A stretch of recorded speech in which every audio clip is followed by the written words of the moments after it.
Robert Pattinson. Já é o maior ator do ano? Será? Será? Vou ver esse filme aqui, que o título é O Ator que Todo Mundo Subestimou.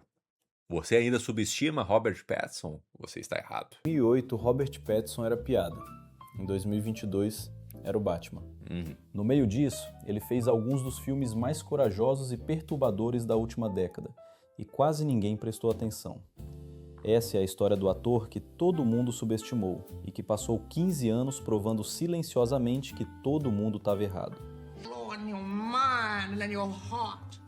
Cara, e esse Diabo de Cada Dia é um filme bom, filme bom será, enfim. O que pra mim me tira desse filme, tem grandes atores, né? Nossa, Robert Pattinson, Bill Skarsgård, Sebastian Stan. O que pra mim me perde muito nesse filme, que é uma questão de uma narrativa mais episódica, que dentro de um cenário de uns Estados Unidos suburbano. Cara, o que me mata é a narração em off. A narração parecia... Era uma vez um pai e um filho, aqui ó, que rezavam perante não sei o quê.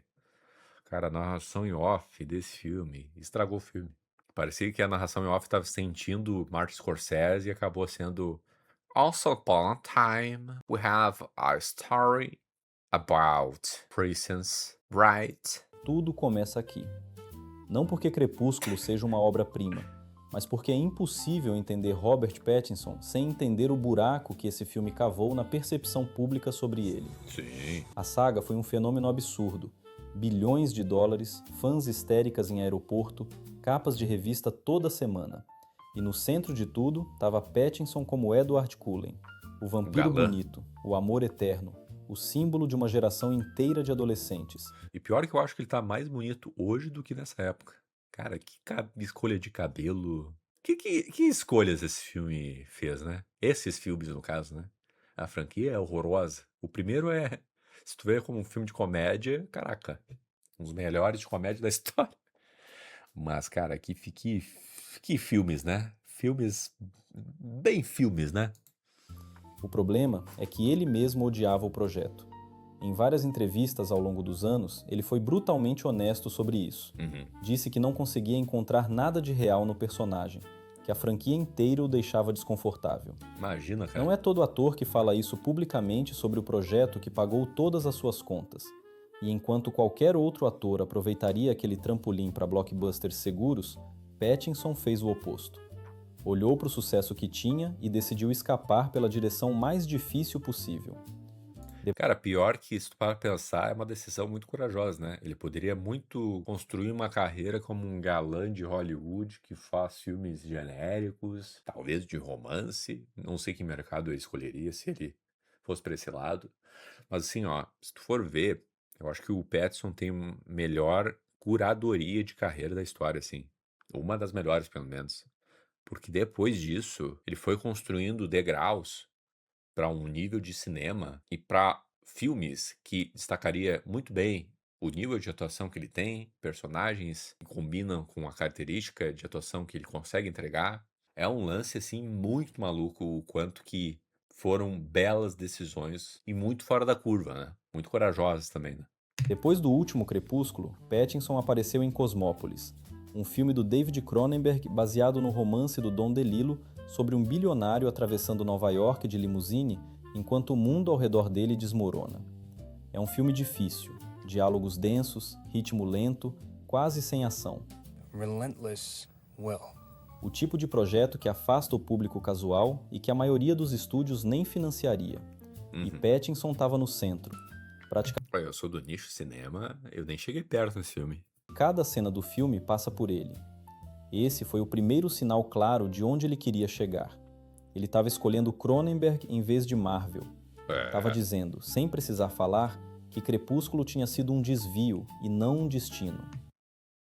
Rapaz, isso é uma mensagem bem clara, né? Tem uma. Não sei se é notícia mesmo, mas há um boato que o DiCaprio deu um conselho pro Timothée Chalamet, que é não fazer filme da Marvel. Olha que forte isso, né? Se tu fizer filme da Marvel, filme de herói, teu lado ator, artístico e projetos que tu seria chamado e não vai mais ser chamado por conta de, cara, tu vai ser muito popularmente conhecido como um cara que faz filme de herói, um cara que faz filme de ação, filme blockbuster. E daí tu fecha portas pra outros cinemas, né? Daí o Pattinson aqui abriu a porta pro cinema mais independente, baixo orçamento, mas que lá ele poderia se destacar, né? E evoluir como ator também, né? O filme dividiu a crítica e sumiu das salas rápido. Mas para quem acompanha cinema de verdade, ficou um recado claro. Esse ator estava jogando um jogo completamente diferente. Cosmópolis foi a declaração, já Bom Comportamento foi a execução Tem que ver perfeita. também. Tô adiando Dirigido pra ver. pelos irmãos Safdie, o filme acompanha um ladrão viciado tentando tirar o irmão da prisão numa noite caótica em Nova York. Câmera na mão, luz de neon, ritmo frenético. Parece documentário às vezes. Pattinson tá irreconhecível. Cabelo descolorido, sotaque do Queens, gestos nervosos, olhos que nunca param. Nenhum traço do ator famoso entrou naquele set. Só o personagem. E ele pegou mais papéis assim, né? Esses caras quebrados, neuróticos, ansiosos. Também, de certa forma, um espectro, não todos, né? Mas um espectro de depressão também. Então, cara, ele não foi pra um lado de características de personagens muito fácil de assumir, né? Desesperado, simpático, completamente autodestrutivo. Foi a primeira vez que publicações sérias de cinema pararam de associar o nome dele a Crepúsculo e começaram a falar nele como revelação. Mas nessa época, o popular ainda falava: olha ali, Vampiro do Crepúsculo. Cara, se até hoje eu vejo o pessoal falando: ah, mas o Batman do Vampiro do Crepúsculo. Irmão, esquece isso, cara. Ele é muito mais Crepúsculo, mano. O New York Times, o Guardian, críticos que nunca teriam escrito sobre ele começou a ser antes respeitado, começaram a né? prestar atenção. Na minha opinião, é o trabalho mais importante da carreira dele até aquele momento. Não porque é o melhor necessariamente, mas porque foi o que mudou a conversa de vez. E aí veio o Farol. E qualquer dúvida que ainda existia desapareceu completamente. Aí se popularizou mais essa visão. Olha, eita, olha só, o Pattinson quer uma outra jornada de ator. Robert Eggers filmou em preto e branco, em proporção de tela quase quadrada, numa ilha isolada recriando o século XIX. 2 guardas de farol presos numa tempestade interminável, enlouquecendo progressivamente enquanto a realidade se desfaz ao redor.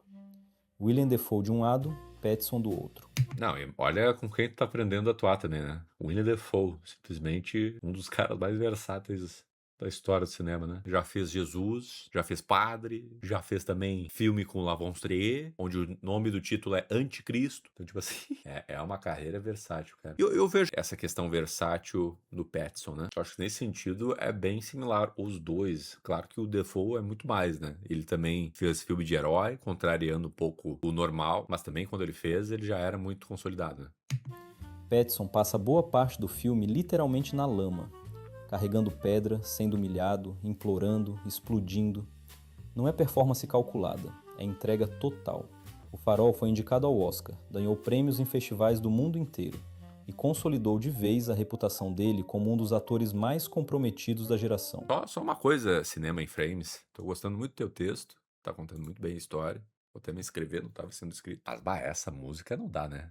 Música bem monótona, tá? Quem ainda estava fazendo piada com o nome dele foi ficando quieto. Mas o maior teste ainda estava por vir.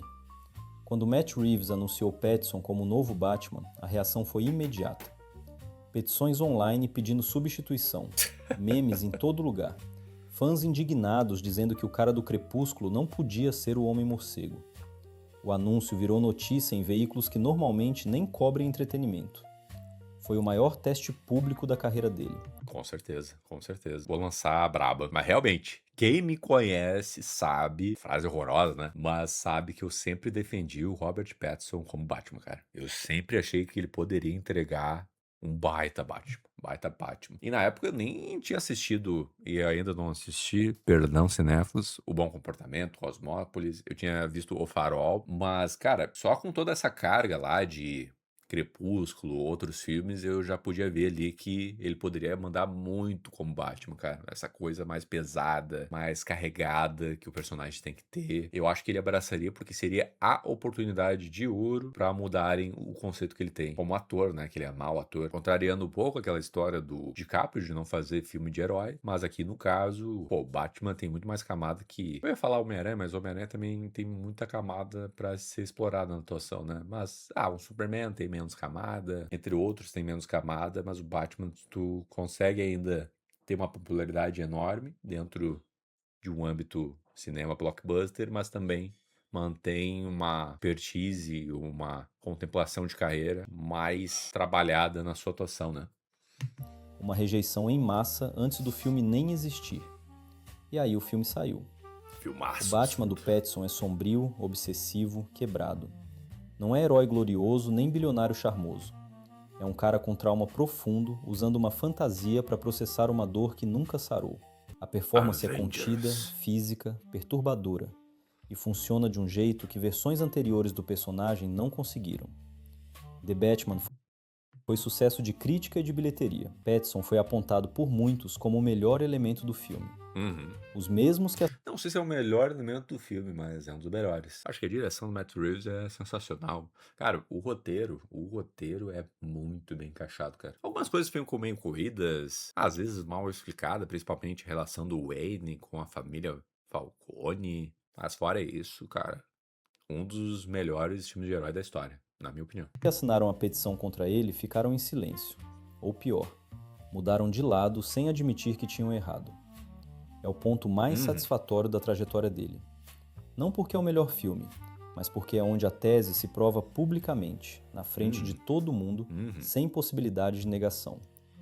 Depois do Batman, qualquer outro... E quem nega, quem bate o pé ainda, essa questão do Batman, é um cara que tá perdendo demais, né? Em tentar admirar esse ator, tentar ver qualidades ali, em viver e retornar a uma época que ele fez um personagem que nem ele mesmo gostava, sabe? Outro ator consolidaria.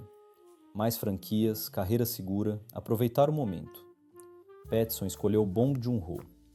Mickey 17 é ficção científica absurda sobre um personagem que morre repetidamente e é reconstituído por uma máquina, sempre com memórias intactas, sempre num corpo novo.